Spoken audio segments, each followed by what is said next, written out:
Fox 61 News at 10 starts now. Right now at 10, new details after a police cruiser was stolen and crashed into a diner. We'll tell you what we're learning about the case tonight. Also ahead, a man is convicted of murdering a woman in one Connecticut city more than 17 years ago. We're going to tell you about the new developments in the shooting death of Dante Davis. And we're getting a very first look at the race for mayor in the capital city. We'll hear from some of the candidates at a special forum tonight. But we start things off here at 10 o'clock on the Weather Watch, as heavy rain and wind could make your morning commute pretty tricky. Good evening, I'm Ben Goldman. And I'm Jen Bernstein. Thank you so much for joining us. The rain already coming down heavily here in Connecticut. We want to go right over to Chief Meteorologist Rachel Frank for a first check of your forecast. Rachel. Yeah, it's already wet out there, but it will turn warm and windy, especially as we head towards the pre-dawn hours and daybreak. Temperatures will be in the 50s by the time you wake up in the morning, and we could see wind gusts up to 45 miles per hour, especially in southeastern Connecticut. It's just your average, January night where there's a chance for a thunderstorm right there. Can you see it just at the beginning of that loop? A lightning strike there in southern Litchfield County, which is just bizarre, and just as bizarre as temperatures in the 50s tomorrow morning. It looks like there's a break in the action back off to the west, but if you look a little harder, you can see things are kind of filling back in again. So we have plenty more rain to get through, and I think we'll have about a solid inch of rain in many locations before this is over. The biggest concern for winds is in southeastern Connecticut, New London County, and coastal Middlesex County. Again, that's where we could see wind gusts up around 45 miles per hour. Should be a bit less than that for the rest of the state. Here is a look at the rain as we head through the night tonight. Might be a couple little breaks in the action, but overall it stays wet, and you could even wake up to that rumble of thunder I was telling you about. This is 4 o'clock in the morning. It is still raining when you are heading off to work, the kids heading off to school, but as we head towards the middle of the day and especially into the afternoon, we do start to dry things out. By the way, temperatures are already starting to soar. It's 54 in New Haven right now, 39 in Hartford, but even Hartford will be in the 50s towards daybreak. We'll talk about what this all means as we head into the weekend. Your full forecast coming up. All right, thank you, Rachel. New details at 10 about a stolen car chase that ended with a suspect driving a police cruiser through the front door of a diner. Luckily here, nobody was injured, and tonight we are learning more about the man accused of taking the Bristol police SUV. Fox 61's Gabby Molina joining us live in Bristol tonight with these new details we've learned. Gabby? Jen and Ben, it was quite a chaotic scene earlier, but tonight you can see that the door is still boarded up behind me here at Palma's Diner as they kind of pick up the pieces as to what is left here. Now, this is where a pursuit ended, but it all started much earlier in the day in Farmington. It was like a bomb and exploded, and I said, okay, and I look back and I see the cruiser.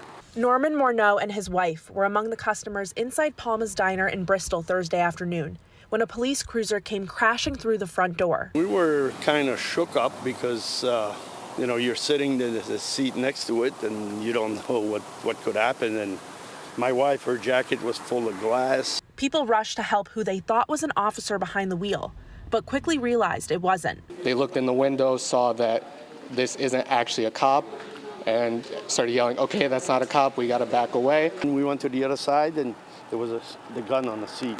Police say 39-year-old Jimmy Shoemaker Gonzalez had stolen the cruiser during what ended up being a multi-town investigation involving several different stolen cars. It started just after 12 o'clock in Farmington when officers responded to a motor vehicle complaint on Route 6 near the Bristol town line. By the time they arrived, the car they were looking for had crashed into a rock wall at the entrance of the Westwoods 2 apartments. Police say that car had been stolen. Police say the suspect then stole another car at knife point from the complex, leaving a Farmington man with minor injuries. The suspect then drove off into Bristol. I check and I just see the cops walking back and forth. It looks like they're searching. Sharon Camacho came home to a crime scene off of Jerome Avenue. Police say shots were fired during their investigation. Her security camera captured one of them. I was shocked and scared, but not surprised because it's not the first time, sadly. At some point, the police cruiser was stolen and the pursuit ended at the diner, where somehow no one inside was hurt. Ultimately, we're thankful that this is the extent of it. The property will be replaced. That's what insurance is for. People's lives are the things that you can't replace. Connecticut State Police and the Office of the Inspector General have taken over the investigation. As for that suspect, he has been charged with first-degree larceny, and he's being held on a $1 million bond.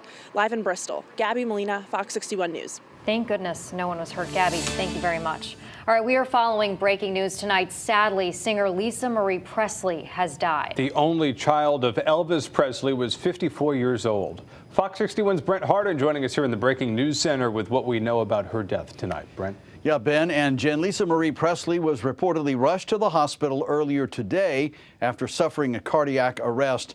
And in a statement tonight, her mother Priscilla confirmed her death. Presley had just attended the Golden Globes on Tuesday to celebrate Austin Butler's award for playing her father in last year's movie Elvis.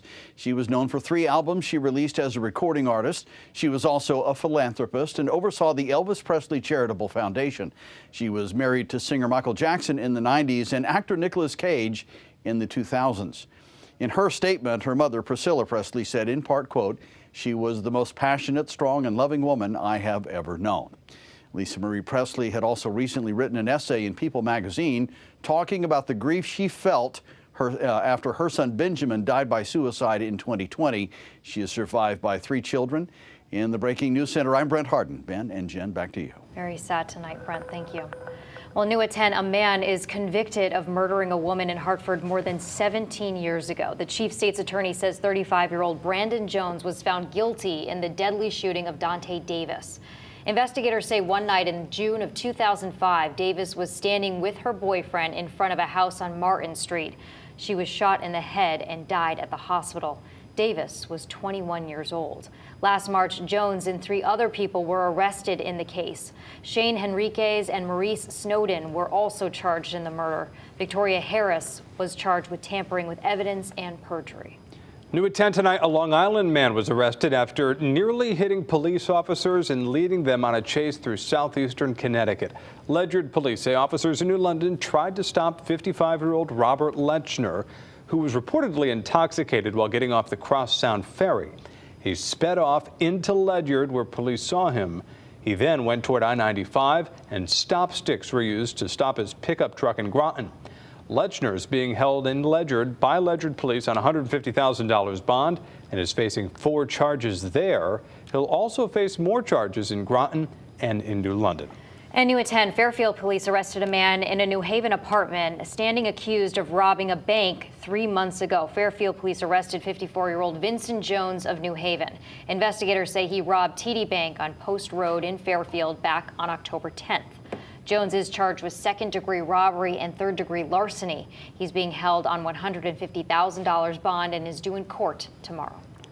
An East Hartford man faced a judge for the first time today after he's accused of trying to kill his wife in the basement of their home.